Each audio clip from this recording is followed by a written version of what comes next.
नमस्कार दोस्तों, मैं अंकित सिंह गोलू अपने YouTube चैनल में आपका बहुत बहुत स्वागत करता हूं। दोस्तों, आज के इस वीडियो में हम लोग इतिहास के संदर्भ में आधुनिक भारत के इतिहास का जो मुगल साम्राज्य के पतन का सीरीज लेकर चल रहे थे, उस मुगल साम्राज्य के पतन के सीरीज का आखिरी भाग यानी कि 10वें भाग का हम लोग अध्ययन करेंगे। और इस 10वें भाग में हम लोग अध्ययन करेंगे अकबर द्वितीय के कार्यकाल से संबंधित सभी प्रमुख घटनाओं का, और इसके बाद बहादुर शाह द्वितीय के कार्यकाल में होने वाली उन सभी प्रमुख घटनाओं का जिससे कि प्रतियोगी परीक्षाओं में प्रश्न बनते हैं। तो आइए हम लोग शुरू करते हैं अकबर द्वितीय का कार्यकाल। तो अकबर द्वितीय के कार्यकाल से पहले हम लोग शाह आलम द्वितीय के कार्यकाल से संबंधित घटनाओं का अध्ययन किए थे। यदि आप इसके पहले वाले वीडियो को नहीं देखे हैं तो डिस्क्रिप्शन में उसका लिंक दे दिया जाएगा, वहां से जा कर के आप वीडियो को जरूर देखें। और उसके पहले जो भी वीडियो अपलोड किया गया है मुगल साम्राज्य के पतन के संबंध में, उन सभी वीडियो का लिंक डिस्क्रिप्शन में दे देंगे। उनको क्रमबद्ध तरीके से आप देख करके अपने नॉलेज को बढ़ा सकते हैं और अपने तैयारी को एक गति दे सकते हैं। तो आज मुगल साम्राज्य के पतन के इस आखिरी भाग में हम लोग अकबर द्वितीय और बहादुर शाह द्वितीय के बारे में अध्ययन करेंगे। चलते हैं अकबर द्वितीय के कार्यकाल में। अकबर द्वितीय का कार्यकाल 1806 से 1837 तक रहा है और इनके कार्यकाल में जो घटनाएं हैं इस प्रकार से हैं, जिसका हम लोग मेंशन करते हैं, जिक्र कर रहे हैं। शाह आलम द्वितीय के हत्या के बाद अंग्रेजों ने अकबर द्वितीय को अपने संरक्षण में मुगल शासक बनाया। तो आपने देखा कि 1806 ईस्वी में शाह आलम द्वितीय की हत्या करवा दी गई। शाह आलम द्वितीय के शासन का कुछ समय तक उपयोग मराठों ने किया और कुछ समय तक उनके शासन का उपयोग अंग्रेजों ने किया, जो इसके पहले वीडियो में हम लोग मेंशन किए थे। तो जब शाह आलम द्वितीय की हत्या हो गई, मृत्यु हो गई 1806 ईस्वी में, तो उसके बाद से अकबर द्वितीय को अंग्रेजों ने मुगल शासक बनाया, यानी कि दिल्ली की गद्दी पर बैठाने का काम किया। अभी तक आपने जितने भी मुगल शासकों के बारे में अध्ययन किया है तो आपने देखा होगा कि मुगल या तो अपने बलबूते पर, अपने दम पर युद्ध लड़कर अपने पिता का उत्तराधिकारी प्राप्त करके या अन्य स्रोतों से मुगल शासक बने हैं।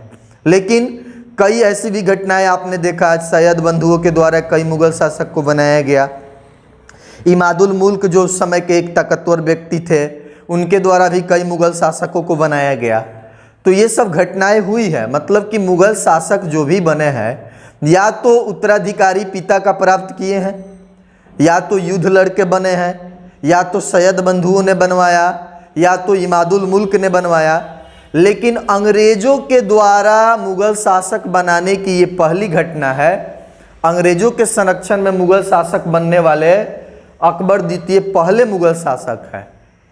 इससे पहले शाह आलम द्वितीय अंग्रेजों के संरक्षण में थे। कुछ समय तक उनके शासन का उपयोग अंग्रेजों ने किया, कुछ समय तक उनके शासन का उपयोग मराठों ने किया। लेकिन मुगलों के द्वारा अंग्रेजों के संरक्षण में जो बादशाह बना गया, उसमें ये पहली घटना है अकबर द्वितीय का। उसी का जिक्र यहाँ पर नीचे किया गया है कि अंग्रेजों के संरक्षण में बादशाह बनने वाले ये प्रथम मुगल शासक थे। तो अंग्रेजों के संरक्षण में शाह आलम द्वितीय रह चुके थे, लेकिन अंग्रेजों के संरक्षण में मुगल शासक बनने वाले पहले मुगल शासक या पहले मुगल बादशाह जो है अकबर द्वितीय ही है। यहाँ से प्रश्न बनता है, इसको आपको याद रखना होगा। तो ये चीजें आप बिल्कुल अच्छे तरीके से समझ चुके होंगे। अब हम लोग देखते हैं अगली घटना। अकबर द्वितीय ने ही राम मोहन राय को राजा की उपाधि दी। राम मोहन राय को राजा की उपाधि अकबर द्वितीय के द्वारा ही दिया गया। क्यों दिया गया, यह भी हम जिक्र करेंगे। तो जब राम मोहन राय को राजा की उपाधि दे दिया गया अकबर द्वितीय के द्वारा, तो उसके बाद से राम मोहन राय को राजा राम मोहन राय कहा जाने लगा। तो थोड़ी सी जानकारी हम लोग राम मोहन राय के बारे में भी एक बेसिक जानकारी प्राप्त कर लेते हैं। नोट पॉइंट के माध्यम से आपको समझाने का प्रयास किया गया है। राजा राम मोहन राय का जन्म 22 मई 1772 ईस्वी को बंगाल के राधानगर में ब्राह्मण परिवार में हुआ था। मतलब कि जो राजा राम मोहन राय थे या राम मोहन राय थे, जिनको राजा की उपाधि अकबर द्वितीय के द्वारा दिया गया, तो उनका जन्म जो हुआ था बंगाल में हुआ था, जिस गांव में हुआ था उस गांव का नाम राधानगर था। जन्म की तिथि 22 मई 1772 थी और ब्राह्मण परिवार में इनका जन्म हुआ था। तो ये एक जानकारी हो गई। दूसरी जानकारी इनके संबंध में कि ये पटना में कुरान, सूफी मतलब कि फारसी, अरबी इत्यादि विषयों का ये अध्ययन किए थे, मतलब कि उसका जानकारी प्राप्त किए थे, उस चीज़ों को ये पढ़े थे। तो कुरान भी पढ़े थे, सूफी भी पढ़े थे, फारसी भी पढ़े थे, अरबी भी पढ़े थे। तो ये एक ब्राह्मण परिवार से होते हुए भी अरबी, फारसी, सूफी और मतलब कुरान इत्यादि का अध्ययन किए थे, उसकी पढ़ाई किए थे। साथ ही बनारस से संस्कृत और वेद का अध्ययन किया था। तो जो वेद, हिंदू ग्रंथ से संबंधित वेद था, उन वेदों का अध्ययन और संस्कृत का अध्ययन बनारस से किए थे। बाकी कुरान का अध्ययन, सूफी का अध्ययन, फारसी का अध्ययन, अरबी का अध्ययन पटना से। अब अगला नोट पॉइंट देखते हैं। राजा राम मोहन राय अकबर द्वितीय के पेंशन संबंधित शिकायत के लिए इंग्लैंड गए। तभी से अकबर द्वितीय ने इन्हें राजा की उपाधि दी। हम लोगों ने शाह आलम द्वितीय के कार्यकाल में हम लोग पढ़े थे कि शाह आलम द्वितीय को अपने संरक्षण में ले लिया गया और वहां से मुगल अंग्रेजों के पेंशनर बन गए। पीछे के वीडियो में बताया गया है कि उनके सत्ता का, उनके शासन का उपयोग अंग्रेज करने लगे और मुगल को एक पेंशन देने लगे कि ये पेंशन लीजिए और इसी में आप अपना जीवन यापन कीजिए, इसी में आप खुश रहिए। तो ये पेंशन वाला सिस्टम शुरू हो चुका था पहले के वीडियो में हम लोग पढ़े थे। तो जब अकबर द्वितीय को अंग्रेजों ने मुगल शासक बनाया, दिल्ली के गद्दी पर बैठाया, तो उसके बाद इनके पेंशन से संबंधित कुछ शिकायत आ रही थी, समय पर पेंशन न मिल पाना या पेंशन राशि में कुछ कमी। इन सब शिकायतों को राम मोहन राय, जिसको राजा राम मोहन राय बाद में कहा गया, तो ये राम मोहन राय इसी शिकायत को लेकर इंग्लैंड चले गए। मतलब कि अंग्रेजों के मूल जहाँ से अंग्रेज थे, ब्रिटेन के, इंग्लैंड के थे, वहाँ पर ये शिकायत करने चले गए हेडक्वार्टर में। तो उसी से खुश होकर अकबर द्वितीय ने राम मोहन राय को राजा की उपाधि दिए थे। तो ये भी एक महत्वपूर्ण जानकारी है। हालांकि हम लोगों को प्रश्न के संबंध में बस यही याद रखना होता है कि राम मोहन राय को राजा की उपाधि किसने दी, तो अकबर द्वितीय ने दी। तो ये चीज़ें हो गया। उसके अलावा जो राम मोहन राय थे वो धार्मिक, राजनीतिक, सामाजिक सुधार के लिए जाने जाते थे। इन्होंने कई सामाजिक सुधार आंदोलन, धार्मिक सुधार आंदोलन में बढ़ चढ़ के हिस्सा लिया और लोगों तक सामाजिक, राजनीतिक, धार्मिक सुधार के लिए अपना एक प्रयास जो है लोगों तक पहुंचाया। तो ये भी इनके संबंध में एक प्रमुख जानकारी है। भारतीय पुनर्जागरण का पिता भी, भारत के इतिहास या आधुनिक भारत के इतिहास के पुनर्जागरण का जो पिता कहा जाता है या अग्रदूत कहा जाता है, वो राम मोहन राय को ही कहा जाता है। तो ये राम मोहन राय का यहाँ जिक्र हो गया, इसलिए सोचे कि यहाँ पर आपको बता देते हैं, इनसे भी संबंधित प्रश्न बनते हैं। तो राम मोहन राय को उपाधि राजा की किसने दी थी? अकबर द्वितीय ने। क्यों दी थी? क्योंकि अकबर द्वितीय के पेंशन संबंधित जो शिकायत था उसको अंग्रेजों तक पहुंचाने का ये काम किए थे। ठीक है। और उसके बाद से राम मोहन राय का जन्म बंगाल में हुआ था, ब्राह्मण परिवार में हुआ था, 1772 ईस्वी में हुआ था। ये कुरान, सूफी, फारसी, अरबी सब पढ़े थे। उसके अलावा संस्कृत और वेद भी पढ़े थे। धार्मिक, राजनीतिक, सामाजिक सुधार में बढ़ चढ़कर हिस्सा लिए थे और इनको भारतीय पुनर्जागरण का पिता या भारतीय इतिहास के पुनर्जागरण का पिता भी कहा जाता है। तो ये सब चीज़ें हैं। इसके अलावा एक और जानकारी है, राम मोहन राय या राजा राम मोहन राय जो थे, ये हिंदू धर्म में जो मूर्ति पूजन होता है, तो ये मूर्ति पूजन में ये अपना एक तर्क संगत विचार दिए थे। मतलब कि मूर्ति पूजन के ये विरोध में थे कि मूर्ति का पूजा नहीं करना चाहिए इनके हिसाब से।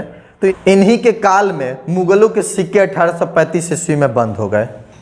तो यहाँ पर इन्हीं के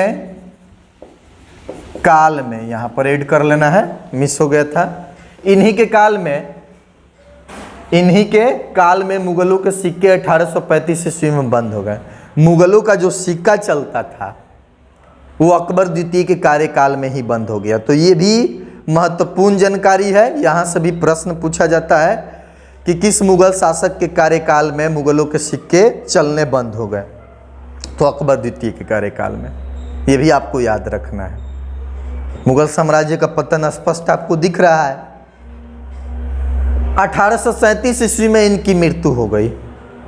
अकबर द्वितीय की मृत्यु हो गई 1837 ईस्वी में। तो ये रहा अकबर द्वितीय से संबंधित प्रमुख घटना कि अकबर द्वितीय शाह आलम द्वितीय के मृत्यु के बाद मुगल शासक बने। अंग्रेजों के संरक्षण में बादशाह बनने वाले पहले मुगल शासक या पहले मुगल बादशाह थे। राम मोहन राय को राजा की उपाधि इन्हीं ने दिया। मुगलों के जो सिक्के चलते थे 1835 में इन्हीं के कार्यकाल में बंद हो गए और इनकी मृत्यु 1837 ईस्वी में हो गई। और बाकी ये राम मोहन राय से संबंधित जो चीज़ें था वो था। अब हम लोग बहादुर शाह द्वितीय के कार्यकाल से संबंधित घटनाओं को पढ़ेंगे। बहादुर शाह जफर यानी कि बहादुर शाह द्वितीय। तो आप इसका स्क्रीनशॉट ले लें और अच्छे से आप इसका रिवीजन करें।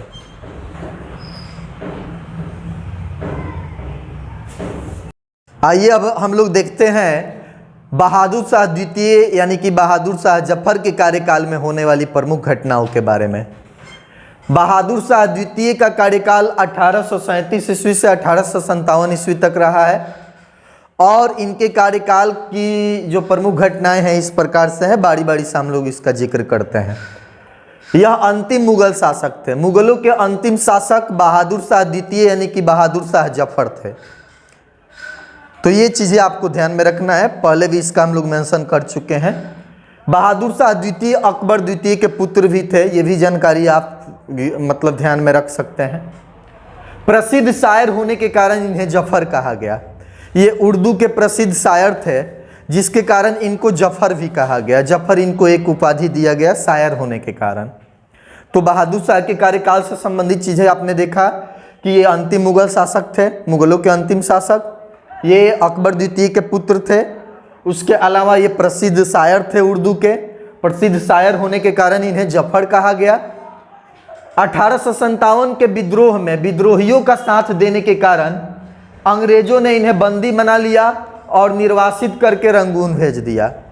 1857 की जो क्रांति हुई अंग्रेजों के साथ, 1857 की क्रांति को हम लोग पढ़ेंगे। इतिहास का एक बहुत ही प्रमुख घटना है और बीपीएससी के साथ साथ अन्य सभी प्रतियोगी परीक्षाओं में उससे प्रश्न बनता है। तो 1857 की क्रांति को हम लोग वहाँ पढ़ेंगे, देखेंगे कि उस क्रांति में कौन कौन सी घटनाएं हुई। तो उसमें अंग्रेजों का साथ नहीं दिया गया, किसके द्वारा? बहादुर शाह के द्वारा। बहादुर शाह के द्वारा भारतीयों का साथ दिया गया, अंग्रेजों का साथ नहीं दिया गया। अंग्रेजों का साथ नहीं दिया गया, जिसके कारण अंग्रेज इनको बंदी बना लिए और बंदी बना करके निर्वासित करके रंगून भेज दिए। मतलब कि राज्य से बाहर निकाल दिए और रंगून भेज दिए। रंगून मौजूदा समय में म्यांमार में है, जिसे बर्मा भी कहा जाता है। तो रंगून एक कैद खाना था और वहाँ पर इनको भेज दिया गया बहादुर शाह द्वितीय को। तो ये भी याद रखना है कि रंगून किसे भेज दिया गया? बहादुर शाह द्वितीय यानी कि बहादुर शाह जफर को, जहाँ 1862 ईस्वी में इनकी मृत्यु हो गई। तो जो बर्मा यानी कि म्यांमार में रंगून था, वहीं पर यानी रंगून में ही इनकी मृत्यु हो गई। किसकी? बहादुर शाह जफर की 1862 ईस्वी में। तो ये चीज़ें आप ध्यान रख सकते हैं। बहादुर शाह जफर का शासन 1857 ईस्वी में इनकी गिरफ्तारी के बाद ही समाप्त माना जाता है। जब 1857 की क्रांति हुई, उस 1857 की क्रांति में बहादुर शाह द्वितीय यानी कि बहादुर शाह जफर जो अकबर द्वितीय के पुत्र थे, उनके द्वारा अंग्रेजों का साथ नहीं दिया गया। तो उसके कारण अंग्रेजों ने इनको कैद कर लिया और कैद कर लेने के बाद, बंदी बना लेने के बाद ही इनका कार्यकाल जो था, इनका शासन था, वो समाप्त माना जाता है।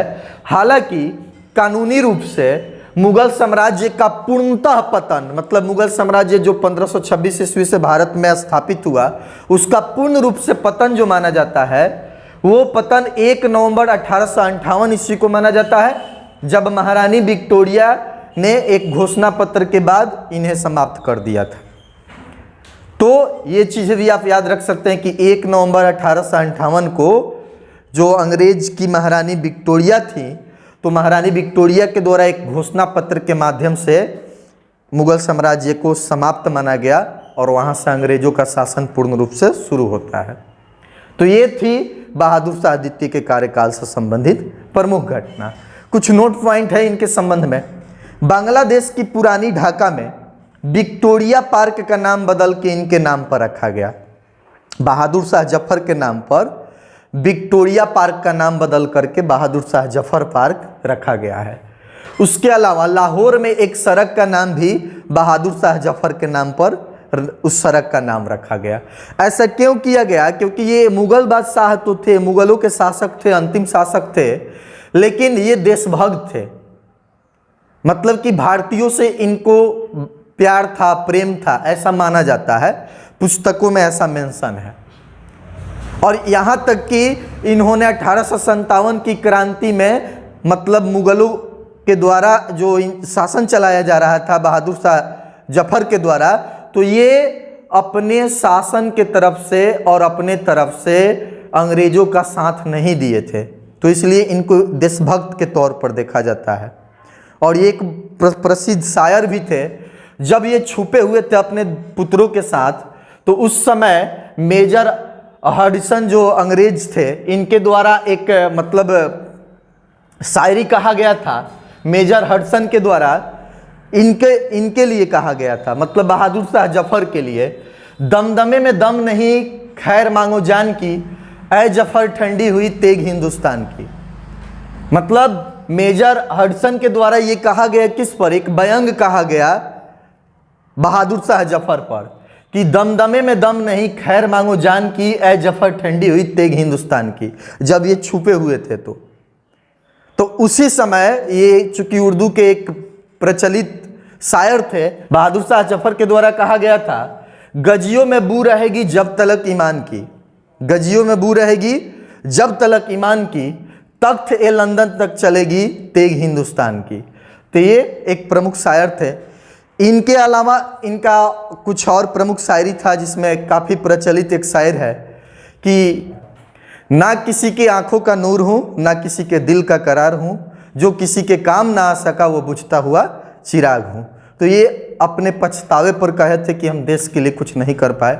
और ऐसा भी माना जाता है कि बहादुर शाह जफर को जहाँ दफनाया गया है, बर्मा म्यांमार के नज़दीक, जहाँ रंगून इनको कैद किया गया था, तो वहीं समीप में इनको दफनाया गया है। तो कोई भी देशभक्त जाता है तो एक बार इनके मज़ार पर जरूर जाता है। तो ये इनके देशभक्ति का मिसाल है। ये सब प्रतीत होता है कि इनके अंदर देशभक्ति थी। अगले वीडियो में हम लोग यूरोपीय कंपनियों के भारत आगमन से संबंधित जानकारियों का अध्ययन करेंगे और अल्टरनेट करके पॉलिटी का वीडियो भी कंटिन्यू आते रहेगा। एक वीडियो इतिहास का तो एक वीडियो राजनीति शास्त्र का। अगर वीडियो अच्छा लगे तो वीडियो को लाइक करें, चैनल को सब्सक्राइब करें और अधिक से अधिक लोगों में वीडियो को शेयर करें। और एक और चीज़ें आपसे हम कहना चाहेंगे कि अगर चैनल को आप सब्सक्राइब नहीं किए हैं या किए भी हैं तो सब्सक्राइब करने के बाद प्लीज़ आप बेल आइकन को दबाइए और वहाँ ऑल पर क्लिक करिए, तब हमारा सभी नोटिफिकेशन आप तक पहुँचते रहेगा और आपको लाभ प्राप्त होते रहेगा। नमस्कार।